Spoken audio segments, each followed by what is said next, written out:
Hey everybody, it's Carlos from Immortals Inc. We're going to do something a little different today. I'm not going to be reviewing anything. We're going to do a little old magic talk with our friend Adrian here. Adrian's going to help me out. Well, actually, I'm going to help Adrian out because I don't remember anything ever. Then we got Mikey on the keyboard. What's going on? The mic, the technical... The technical mic. The technical person. This is the mic that you use at stand-up comedy. I'm ready for it. So we talked a couple days ago, and I thought it'd be really fun because we did a podcast a couple weeks ago, and that was actually a lot of fun to do that box break. And I'm like, man, you know, I forgot. Why don't we do? Well, no, we I forgot. I just had to think. What did we do? But I was like, why don't we do a podcast of what got us into magic? I mean, when I was a kid, and this is, I think everybody has these memories when they were a kid, and I remember meeting some of my best friends as a kid, playing magic. Riding my bike to the card store as a kid to buy magic and sports cards too, like every other kids did. But I didn't do that. You didn't do that? Well, I went to GameStop. Did you? Yeah. But they had cards there. They did. And that's fun and exciting too. I mean, to go into the store, crack some packs, and the weird thing as a kid, you remember certain things that stick with you for life. And you always love those memories and cherish the memories. And especially if you can make some of your best friends out of playing a game. That's how I met two of my good friends, and I thought we'd do a fun story time with cards from when I was younger. You were younger too at one point, before you got old. At one point. You're like saying I rode my bike. I'm like I drove my car because I was waiting for work. And Yeah. I think nowadays people have hoverboards. Hoverboards. I didn't use one of those, but Yeah. I had a bike. Surprisingly, I had a bike. I can relate to you. See, that's what most kids have these days. So the guy I played Magic with that I played Alpha came out. And my buddy came to me and he says, "Hey, because he used to be like a dispatcher at a furniture place or something weird, and he had a lot of downtime. And I worked nights and pretty much nights. I would go to his business. Well, it's been long enough. He doesn't work there anymore. I'd go to his business and we'd play games. And then so we went." He goes, "Oh, I got this cool game. I picked you up a deck and some packs." I said, "All right." And it was Magic. Yeah. Alpha Magic. So we'd open it up. We'd play ante, and I'd lose cards. We'd buy things. We had all those expensive cards. Yeah. You know. Well, I was going to ask you, Adrian. You told me to pull up this guy behind you. That guy is the coolest guy. I think the coolest artwork. Jizan Dejin's behind us. He's picking people. Yeah, he's actually directly like to your left. The person's being hung up. Back then, we thought the rules were complicated, but comparatively, they were simple. Because they used to get that little rule book. Yeah, the rule book. It was like real thick and real tiny, and you're like, "Who reads this?" But you brought some of your favorite stuff. Are those real? All I saw was a corner of my mind. Yeah, I'm gonna bring in a fun card. I might. I'm thinking about robbing you. Wait, so now we got the special cam, the card cam, the new card cam implemented in the Immortals Inc. podcast. That. Okay, that if you could see that is also one of my favorite cards from the Alpha set. Is that Alpha? No, that's Beta. That's Alpha. Here, I'm going to leave it there. Can't you tell from like the bottom of the cards and stuff? Yeah, like it's got a really rounded. I know we have a book here. What about that little? No, that one's a smaller corner than that one. Oh, that is rounded. Where's the Alpha Police at? Oh, maybe it is. The corners are rounded. Yeah. Okay. Yeah, they're really rounded. That was the crap. Now you can't even play that in the deck, and it's not worth it. No, it's not. It'll be like $5. It costs $5. How dare you? 5 monocolor. I don't know if you know this, but like some of the early cards from Alpha, Beta, and Unlimited had pentagrams in them. And do you remember when do you remember when we were younger? I think it was Howl from Beyond or Demonic Tutor, which obviously is good for family games. But look at the pentagram. Oh, yeah, that's a great family card. If you look at the forehead, Mikey, you'll see the pentagram, which really drove people insane. I just read another article about the lady who tried to get rid of D&D, and I can't remember why I went down that rabbit hole. God bless that woman. Yeah, you got to have, like I always tell people, you got to have a good villain, or what's the point of being heroic? I mean, what are you going to fight, Smurfs? You know what I'm saying? Like, does that make you a hero? No. Pretty sure Smurfs can be dangerous. Well, they're probably spawns of something. I mean, they are. Nobody knows what they are. Where are they birthed from? Does anybody know? What's their lineage? That's a fun card. I have that in my old deck. Who remembers those cards? The Assassins. Yeah, I have that in my deck. I run that. Like, I have this old deck, and I run that and that Netling Imp. Because the Netling Imp forces you to tap. Yeah. And then you just use that to kill it. But you could use that in the old games because there wasn't 1,000 things to stop you. You know, that was like a big combo. Well, this card. Well, it worked for me anyway. Well, and I tried to collect 4 of those when I was a kid, and for Siobhan Dragons because, you know, Siobhan Dragons. I mean, that was a cool That card. was the card. That was a cool That card. was the card to have back then, but now you can't. You trip over Siobhan Dragons. Yeah, it's not They worth printed it. a lot of them, and I did have a friend that traded a Siobhan Dragon for a Black Lotus because he had to have that.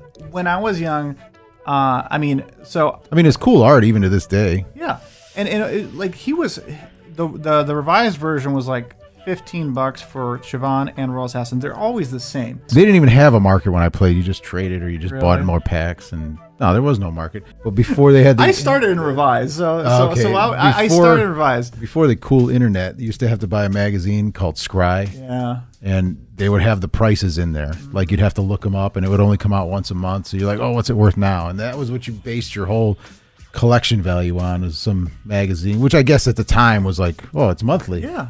That's up to date. Now it's like a stock market. We have scanner and it's a ticker and Right. goes day to day. Yeah, it's like, magazines, the hell are those? I know. Well, I've come to the point in my life where I collect things I don't need. So, Yeah. Well, so look at this. How much is that binder, you think? I don't know. We're not talking about how much. I can't get that out of you right now? I mean, I think TCG app will start spawning zeros pretty quick. Ooh, that's all we're going to get, though. Come on. Yeah. We started the rumor, by the way, where it says you got to flip it. It's got to make a full turn. Whatever touches dies. I don't know if this is real. This might be a real thing, but apparently somebody took this card at a tournament. And to win the tournament, the guy took this card. no, that's real. Ripped it up. That's real. Ripped it up in little bitty pieces and sprinkled it on top of all of his cards. And, you know, sprinkles of little bits and pieces. They'll flip around a whole bunch of times. Killed his whole board with that one card to win the tournament. So Yeah, he ripped it all up. That story was real before the internet. I remember my one buddy had this card. And I loved the artwork. I didn't really even know what it really did, but I thought it was really cool. What's it called? A Diamond Valley. Oh, yeah. Why would you do that? Tap to sacrifice one of your creatures, exchange for a number of life points equal to the toughness.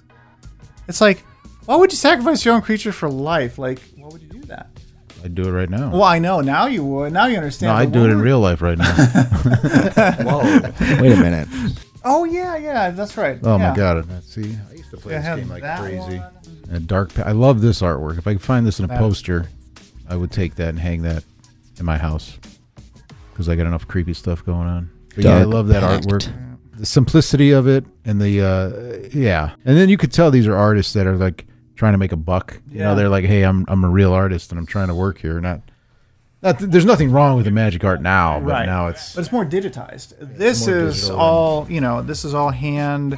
somewhere there's painted. an original of this. Funny thing was, I talked to Chris Rush a long time ago, 2013, before he passed away, Cleveland Convention, and we actually talked about the artwork for this card. Is that real? That's real. Mikey, lock the door. Yeah, Lock the door. but we were talking about He's not getting out of here. Lock the door. oh man, this video is going away. I It's will too. going away. No, there's going to be people coming down here to this podcast room demanding for that card Yeah. or Good thing demanding this for your is- life. Good this so is recorded. Might have to, nobody knows where this is. But Yeah. actually, no, you gave that spot away, didn't you? I hope. What? They know where we're at. They know where the podcast room is. So we're We were screwed. talking about this card, by the way. Before we do that later. Let's talk about this one. All right. Chris Rush, I had him sign some stuff when I was at the 2013 Cleveland Convention, and we talked actually about the original artwork for this card, because he actually got updates of where it was and who it was, and I think the last time he said it sold, this is 2013, was for like 150 or 175 grand.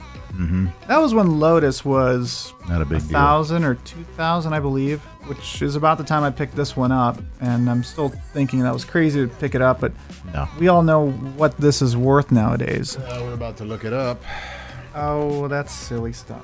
When the artwork was going around for those cards, none of the guys really thought they were worth a whole lot. Like, I heard that there was guys collecting them from the artist for like $200, $300, $400, $500 a piece. Check your phone, Mikey.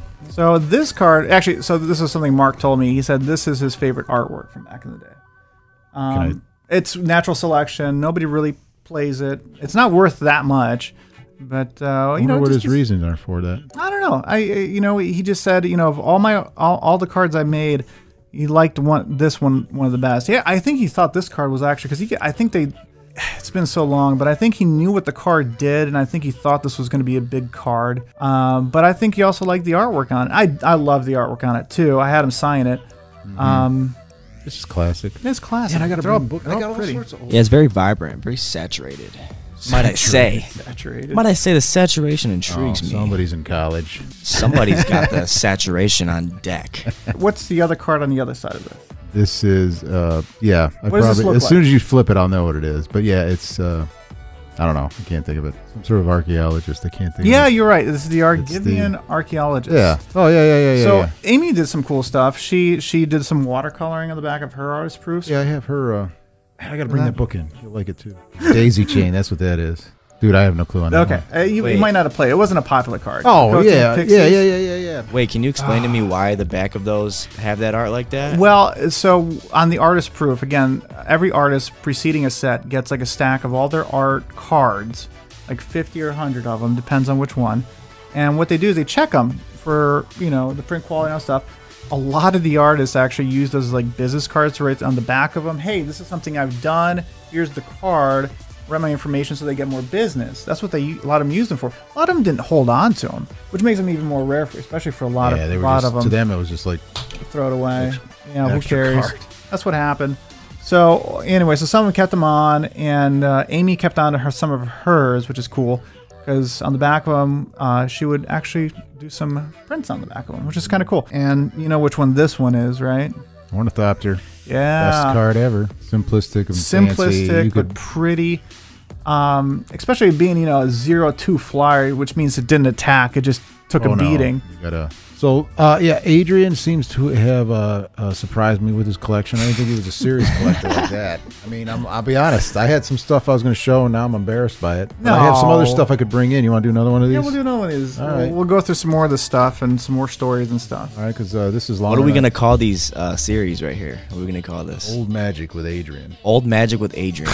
Old Adrian with Magic. Yeah. Old Adrian with Magic. magic. We're just old magic memories with How Adrian about or Old something. Magic with Adrian. Yeah, Old that's Magic. it. Simple. There we go. We can stick that on a little blurb. And Classy Magic with Adrian. all right, guys. Well, we're gonna do this again. He's got a whole bunch of other stuff. I got some other stuff that I can bring in. I'm sure we can get some other people with some cool stuff, and we'll go from there. Yeah, it'd be fun. All right. Thanks, Adrian, for coming in. Mikey, thanks for working the mics for. This room's hot. Yeah, I really can't breathe. I mean, look, I got to change that vent. Anyway, thanks for coming in and check us Thanks, out. We're going to put a Linktree link in this description. Hey, where's that sub button at? He's cradling it again. We're going to go for the cradle. Okay. Smash that subscribe button. Smash that sub button. Immortalsinc.com. But also, immortalsinc.com, but also there's going to be a link in our description here. It's going to have all of our social media and the stores and everything like that. So you just click on that and it'll be cool. All right, guys. All right. Thanks, Carlos. Till for next having me time. over. Yeah, we'll do it again. Yeah, for sure. Absolutely. Are you lying to me? I got a whole bunch of stuff to keep Yeah, going I see through. that. All right, guys. Later. Peace.